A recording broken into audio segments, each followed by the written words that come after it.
ድፍረት ደግሞ በእመቤታችን ላይ ይሄ እየበዛ ሄዷል። አለማወቅ። እኛ ግን የተሰቀለውን ክርስቶስን እንሰብካለን። ለምን? በዚህ መስቀል ማን ተወጋበት? ሞት። በዚህ መስቀል ማን ተወጋበት? አጋንን። በመስቀሉ ዳንን ማለት መስቀሉ እኛን ለማዳን አስቦ አዳንን ማለት አይደለም። መስቀሉን ተጠቅሞ ክርስቶስ በመስቀሉ አዳንን ማለት ነው። እንደውም ተመሳሳይ ነው። ሰላም ጤና ይስጥልኝ። እንዴት አደራችሁ? እንዴት ዋላችሁ? እንዴት አመሻችሁ? አምላክ አበው ቅዱስ እግዚአብሔር ስሙ ዛሬም ዘወትርም የተመሰገነና የተወደሰ ይሁን። እንኳን ለብርሃነ መስቀሉ በሰላምና በጤና አደረሳችሁ አደረሰ። እንግዲህ ዛሬ መስቀልን በዓል በሰፊው የምናከብርበት ነው። ትናንትና ደመራ በሰፊው አክብረናል። እግዚአብሔር ይመስገን ሁላችንም በያለንበት አክብረናል ብዬ አስባለሁኝ። እንግዲህ ዛሬ በወቅታዊ ጉዳይ ተመልሼ መጥቻለሁኝ። አባታችን አቡነ አብርሃም እንግዲህ ብዙዎች ሊናገሩት ሊደፍሩት ያልቻሉት በሊቀ ጳጳስ ደረጃ በጳጳስነት ደረጃ ሊናገሩት ሊደፍሩት ያልቻሉትን ነገር እሳቸው ትናንትና ጥሩ አድርገው ደፈር ብለው ተናግረዋል።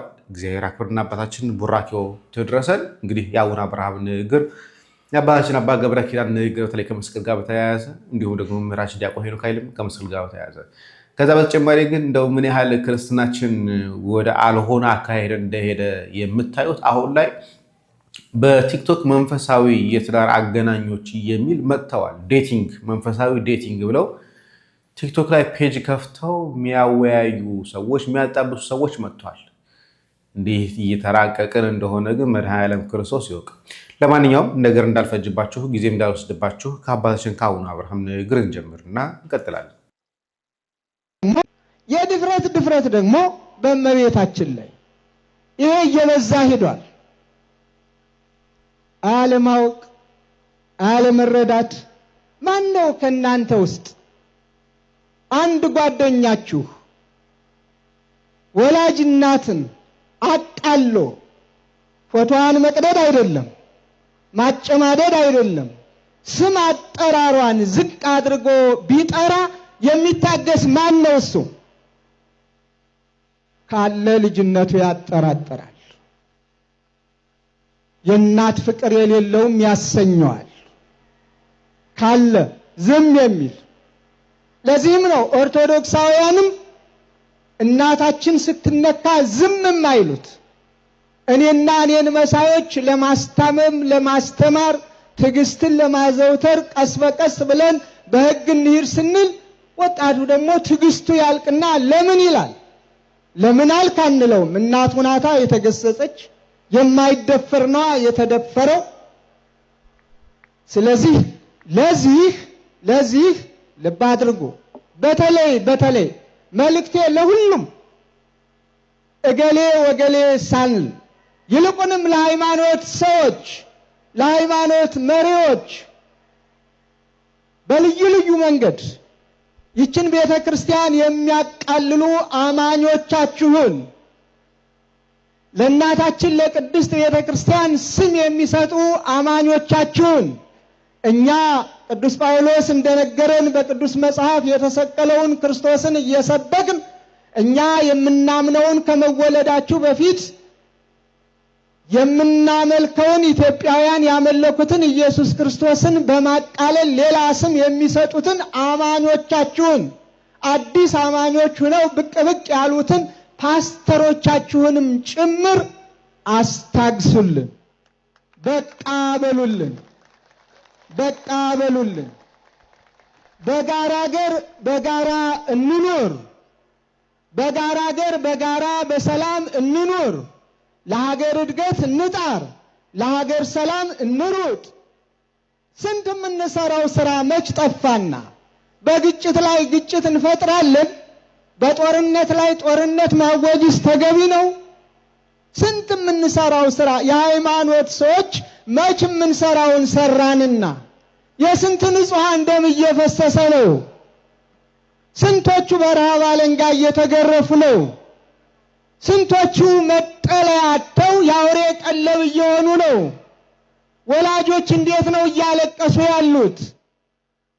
ስንቶቹ በሰላም ከቤት ወጥተው ከቤት መግባት ተስኗቸው ወደ ጥንት ተመልሰን ሰው ክቡር ሲሆን ክቡርነቱ ተቃሎ በገንዘብ የሚሸጥበት የሚለውጥበት ይህን ገንዘብ ካላመጣ አንለቀውም የሚባልበት የሞት ፍርድ የሚፈረድበት ዘመን ላይ ደርሰን ስንት ክርስቲያኖች እግዚአብሔርን በማምለካቸው የተሰቀለውን ክርስቶስን በመስበካቸው ባሉበት እንዳያድሩ ግፍ እየተፈጸመባቸው ባሉበት ዘመን ላይ እኛ ኦርቶዶክሳውያን የሃይማኖት ሰዎች የትኛውም ሃይማኖት ሰዎች ለሀገር ሰላም፣ ለሀገር ፍቅር፣ ለወገን አንድነት፣ ለሁሉም ሰላም ጥረት ማድረግና በቃ ይበቃል በምን ችግሩን እንፍታው ብለን መከራ በማየት ፋንታ እንደገና በጦርነት ላይ ጦርነት ይልቁንም የሃይማኖት ጦርነት እጅግ የከፋ። እናመሰግናለን አባታችን አቡነ አብርሃምም እግዚአብሔር አምላካችን ይስጥልን። አሁን ቤተክርስቲያን አሁን ባለችበት ፈተና፣ ሀገር አሁን ባለበት ፈተና፣ ነገር ግን የሃይማኖት ፈተና ደግሞ ድጋሚ ለማምጣት ሃይማኖት ከሃይማኖቶች እንዲጋጩ፣ ሃይማኖት ከእምነቶች እንዲጋጩ ለማድረግ የሚካሄድበት ርቀት አይምሰላችሁ። ትናንትና ሴቷ ታሰረች ተባለ። ከትናንትና በስቲያ ስዕለ ማርያም ይዛችሁ አትውጡ አሉ። ይሄ በነገራችን ላይ የአባ ሕፃን ሀሳብ ነው፣ የቤተሰብ ሀሳብ ብዬ ስለማላምን ነው። አባ ሕፃን የሚፈልጉትን ነገር ተናግረው ሄዱ። ከዛ በፊት የቅዱስ ሚካኤል ስዕል ተቀደደ። ከዛ በፊት የአቡነ ተክለ ሃይማኖት ስዕል ተቀደደ። ከዛ በፊት ግዕዝ አያስፈልግም የሚል ነገር ተነሳ። ከዛ በፊት እንደዚህ እያለ አጀንዳ በአጀንዳ ላይ የተሰጠ ያለቀው እና እንደው እግዚአብሔር አምላካችን በእውነት ማስተዋል ውስጥን እንጂ አሁን እየተካሄደበት ያለው ነገር ሰው እረፍት እንዲያጣ ቆም ብሎ ማሰብ እንዳይችል አድርገው እየነዱ ያለ ይመስለኛል። ለማንኛውም አባታችን ጋር እኛ ግን የተሰቀለውን ክርስቶስን እንሰብካለን። ለምን? በዚህ መስቀል ማን ተወጋበት? ሞት። በዚህ መስቀል ማን ተወጋበት? አጋንንት፣ ዲያብሎስ። ለፍተን የሚያሳልፋንን ቀነ ወጣን የደረሰ እነ ዳዊት በእንባቸው አልጋቸውን አርሰው፣ እነ ኢሳይያስ በመጋዝ ተሰንጥቀው፣ እነ ዳንኤል ከጉድጓድ ተጥለው፣ ሌሎችም ነቢያት ለፍተው ደክመው አዳም እንባ አልቆበት ደም አልቆበት እዥ እስኪያነባ ድረስ አልቅሶ ያልወጋውን ሞት ይወጋልን በዚህ መስቀል ነው። ወተንሥአ እግዚአብሔር ከመዘንቃ እምነዋም ወቀተለ ጸሮ በድህሬሁ እግዚአብሔር ወከመ ኃያል ወዳገ ወይን እግዚአብሔር ስካሩ እንደለቀቀው ተኝቶ እንደተነሳ ሰው ተነሳ። ወቀተለ ጸሮ በድህሬሁ ጠላቱንም በኋላው ገደለ። ድህር የተባለ መስቀል ነው። በኋላው ገደለ የተባለ መስቀሉ በጀርባው ነው ያለ ከክርስቶስ። በዚያ ጠላቱን ገደለ። ይህን ቅዱስ ጳውሎስ ቆላሲስ ምዕራፍ 2 ቁጥር 14 ላይ ወስዶ ወቀተሎ ለጽል ወመስቀሉ ቀተሎ ለጽል ይላል። በመስቀሉ ጥልን አጠፋ ይላል። ወመስቀሉ ቀተሎ ለጽል በመስቀሉ ጥል የተባለ ዲያብሎስን በግብሩ ጥል ብሎ ጥል ዲያብሎስን ገደለው ይላል። ይሄ መስቀል ዲያብሎስን ገደለ። ይሄ መስቀል ሞትን ገደለ። ስለዚህ ይህን መስቀል እንመካበታለና። ስለዚህ ምን አለ? አንሰ ይዚሃር ሐሰ ዘይንበለ በመስቀሉ ለእግዚእነ ኢየሱስ ክርስቶስ ገላትያ ምዕራፍ 2 ቁጥር 14 ላይ ሲናገር እኔ ከክርስቶስ መስቀል በቀር ሌላ የምመካበት የለኝም ብሎ ይነገራል። ከክርስቶስ መስቀል በቀር በሌላ ትምክህት ምንም አልመካም። የሚያስመካን ምድራውያን ባለስልጣናት፣ ነገስታት፣ ንግስታት፣ ኃያላን ሁሉ በጾማ በሚቆረጥበት ጠጅ በሚጨለጥበት ማይዳቸው ቢመኩ ያ ማይድ ይታጠፋል፣ በማጣት ይታጠፋል፣ በሞት ይታጠፋል፣ በመም ይታጠፋል፣ ሲሻሩ ይታጠፋል። ክርስቶስ የሰጠን ማይድ የዚህ መስቀል ማይድ ግን እስከ ዓለም ፍጻሜ አይነጥፍምና በዚህ ማይድ እንመካበታለን፣ በኃይሉ እንመካበታለን። ወልደ እግዚአብሔር መንበር አድርጎ ፈርዶ ጠላቶችን አጥፍቶበታልና። ጻትራያ ዋልደ ጽዮን ለንጉሥ ሰሎሞን በአክሊል ዛስተቀጸለቶ እሙ አመለተ መራሁ አመለተ ፍስሐ ልቡ። እናንተ የጽዮን ቆነጃጅት ሰሎሞንን በክብሩ ቀን ታዩት ዘንድ በዙፋኑ ላይ ተቀምጦ ታዩታላችሁ። ውጡ ወደ ኢየሩሳሌም። እናመሰግናለን። እንግዲህ ብርሃነ መስቀሉም የምንዘክርበት ስለሆነ ለምን እንደምናከብረው ደግሞስ መስቀልን የምናከብረው ወይስ የተሰቀለው የሚለውን ደግሞ መምህራችን ዲያቆን ሄኖክ ኃይሌ ደግሞ ጥሩ አድርጎ ያብራሩታል። ስለዚህ ዛሬ መስቀል በዓል ስለሆነ ነው። በድጋሚ እንኳን አደረሰ። በመስቀሉ ዳንን ማለት መስቀሉ እኛን ለማዳን አስቦ አዳንን ማለት አይደለም። መስቀሉን ተጠቅሞ ክርስቶስ በመስቀሉ አዳንን ማለት ነው። እንደውም ተመሳሳይ ነው። እኛን ያዳንን መድህናችን ወይም መድኃኒታችን ኢየሱስ ክርስቶስ እንደ ኖህ በመርከብ አይደለም፣ ግን ከእንጨት በተሰራ እንደ መርከቡ ከእንጨት በተሰራው በመስቀሉ ነው ያዳንን። ኖህ ያዳነው ቤተሰቡን ነው። ክርስቶስ ግን ዓለምን ያዳነ። ኖህ ከአዳነ በኋላ መስዋዕት አቀረበ። ክርስቶስ ግን ራሱን መስዋዕት አድርጎ ነው ያዳነ። ቅዱስ ኤፍሬም ሶሪያዊ የአናጺ ልጅ ወይም የጸራቢ ልጅ ብለው አይሁድ የሰደቡትን ስድብ ሲያብራራ ሲተረጉም የአናጺ ልጅ የምትለዋን ይወስድና ምን ይላል? መስቀሉን መርከብ አድርጎ ዓለምን ከጥፋት ያዳነ ይለዋል። ስለዚህ በመስቀሉ ዳንን ማለት ክርስቶስ መስቀሉን ተጠቅሞ አዳነን ማለት ነው። ስለዚህ መስቀል አዳነን፣ መስቀል መዳኛችን ነው፣ በመስቀል ድነናል ስንል እንዴት የሚል ሰው ማለት ኖህና ቤተሰቡንም አግኝቶ በመርከብ ድነናል ሲሉ እግዚአብሔርን ያዳናችሁ እንዴት በመርከብ ትላላችሁ እንደማለት ነው። ሌላም ተመሳሳይ ነገር መናገር እንችላለን። ለምሳሌ የክርስቶስን ልብሱን ነክታ የዳነች አንዲት ሴት አለች። የልብሱን ጫፍ የዳሰስኩ እንደሆነ ድናለው አለች። እቺ ሴት ልብሱን ዳሰሰች፣ ደሟ ወዲያው ቀጣለ፣ ዳነች። ክርስቶስ ኃይል ከኔ ወጥቷል አለ። ከዛ አንቺ ሴት እምነትሽ አድኖሻል ብሎ መጨረሻ ላይ አመሰገናት ማለት። አሁን እቺ ሴት የዳነችው በምንድን ነው ቢባል በክርስቶስ ቀሚስ ነው። የክርስቶስን ቀሚሱን ነክታ ነው። እሷም ከመጀመሪያ ስትመጣ የልብሱን ጫፍ ብነካ እድናለሁ ብላ ነው የመጣችው። ስለዚህ እቺ ሴት ምን አዳነሽ፣ በምን ዳንሽ ብትባል በክርስቶስ የልብሱ ጫፍ ነው የምትለው። ክርስቶስን ትተሽ ልብሱን ነው የምታመልኪው ማለት ወይ የምታከብሪው ልንላት አንችልም። ስለዚህ መስቀል ለማዳን የተጠቀመበት ነገር ነው። በመስቀሉ ድነናል ማለት አዲስ ነገር አይደለም። ለምሳሌ ሌላም መጨመር ካስፈለገ እግዚአብሔር እስራኤላውያንን ከግብፅ ባርነት ነፃ ካወጣ በኋላ የኤርትራን ባህር ለመሻገር ጫፍ ላይ ሲደርሱ ከኋላ የፈርዖን ሰራዊት በቁጣ መጣባቸው። ከፊት የኤርትራ ባህር አለ። ያንን ባህር ለመክፈል ሙሴን አዘዘው። ባህሩን በበትር ምታው አለው እና ባህሩ ተከፈለ ይላል። አሁን የኤርትራ ባህር የተከፈለው በምንድን ነው ቢባል በበትር ነው የምትለው። እግዚአብሔር ነው እንጂ የከፈለው እንዴት በትር ይባላል አይባልም። ማለት ያን ስራ ለመስራት የተጠቀመበት መሳሪያው በትር ነው። ያንን በትር ተጠቅሞ መታው። አገሩን የሞላ እንጨት አለ እኮ። ያ በትር ግን እግዚአብሔር ኃይሉን ስላሳረፈበት ባህሩን ለሁለት ከፈለው። ስለዚህ የኤርትራ ባህር በምን ተከፈለ ቢባል በበትር ትላለህ እንጂ ለእግዚአብሔር ተቆረቆርኩ ብለህ እንዴት በበትር ይባላል? በእግዚአብሔር ነው እንጂ አይባልም። እና በመስቀሉ ድነናል ማለት እንደዚህ ያለ አገላለጽ ነው። መስቀሉን ተጠቅሞ አምላካችን እንደ ኤርትራ ባህር አይደለም የከፈለው፣ የሰው ልጅን ኃጢአት ባህር ነው የከፈለው። ያሻገረው ከግብፅ ወደ ከነዓን መንገድ ለመውጣት አይደለም፣ ወደ መንግስተ ሰማያት ወደ ገነት ለመግባት ነው። የኛ ሙሴ ክርስቶስ ያሻገረን። ሙሴ በትሩን ይዞ ባህር እንደከፈለ የሐዲስ ኪዳኑ ሙሴ አምላካችን ኢየሱስ ክርስቶስ የኃጢአታችንን ባህር የከፈለው በመስቀሉ።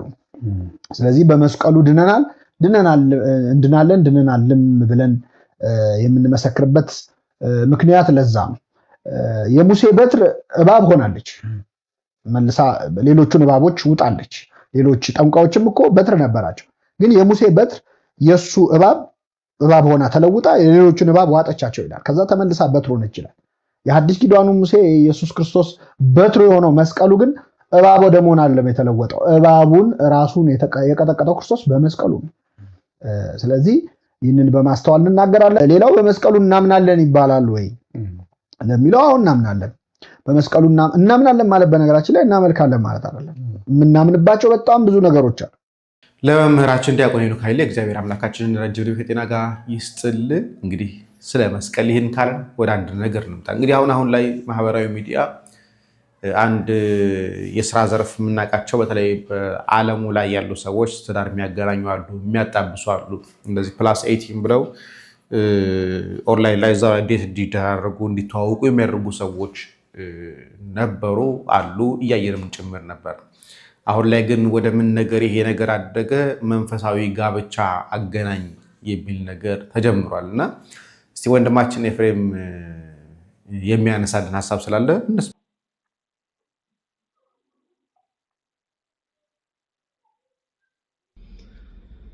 ሰላም ለሁላችሁ ይሁን። በዓለም ዙሪያ ሁሉ ያላችሁ ኦርቶዶክሳውያን እንኳን ለብርሃነ መስቀሉ አደረሰን አደረሳችሁ። መልካም። ከዚህ በመቀጠል የዛሬው መልእክቴ እንደ አንድ የቤተ ክርስቲያኒቱ ልጅ በእህታችን ኤልሳቤጥ ወይንም ቤተ ኤልሳቤጥ በመባል በሚታወቅ የቲክቶክ ፕላትፎርም ላይ በቤተ ክርስቲያኒቱ ስም በኦርቶዶክስ ስም የሚደረግን ሴቶችንና ወንዶችን መንፈሳዊ ጋብቻ በሚል ሽፋን የሚፈጸምን እየተካሄደ ያለን ማጫረትና ጨረታ አጥብቄ እቃወማለሁ፣ አጥብቄ እጸየፋለሁ።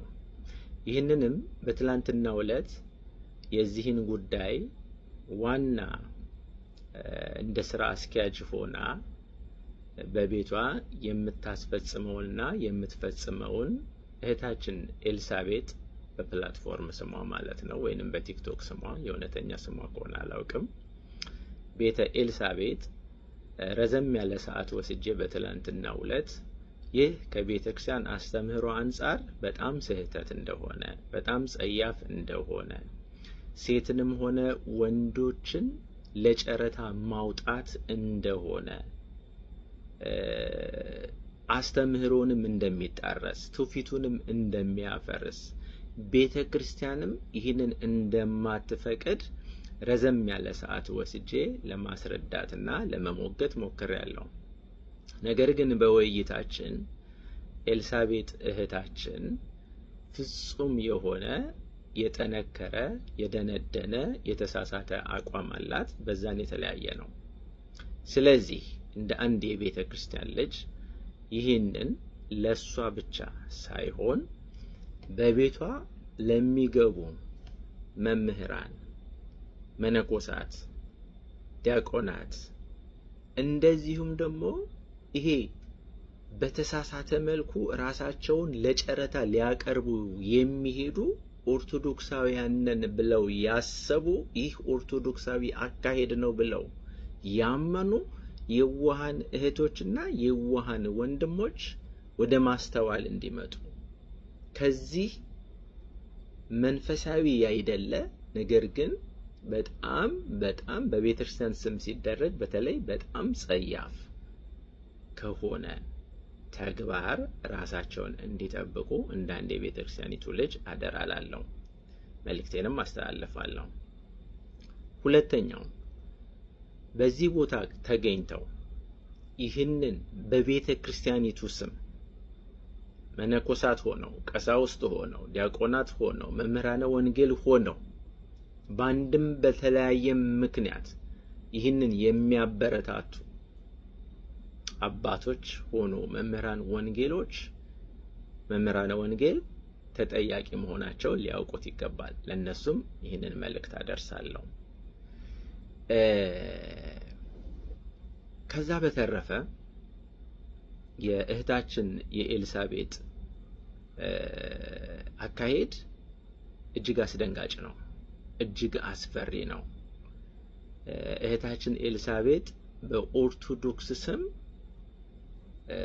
በቤቷ በፕላትፎርሟ የምታካሄደውን አካሄድ ለመነጋገር ጠርቼ ባደረግነው ውይይት ውስጥ ያገኘሁት ምላሽ አስደንግጦኛል፣ በጣም አስገርሞኛል። 1 2 3 4 5 እያልኩኝ አቀርበዋለሁ። ምዕመኑ ወይንም ወጣቱ ወይንም ምዕመኑ የዋሃኑ ይህንን አውቀውበት ገብተውም መቀጠል ከፈለጉ ራሳቸውንም መጠበቅ ከፈለጉ ውሳኔው የነሱ ይሆናል ማለት ነው።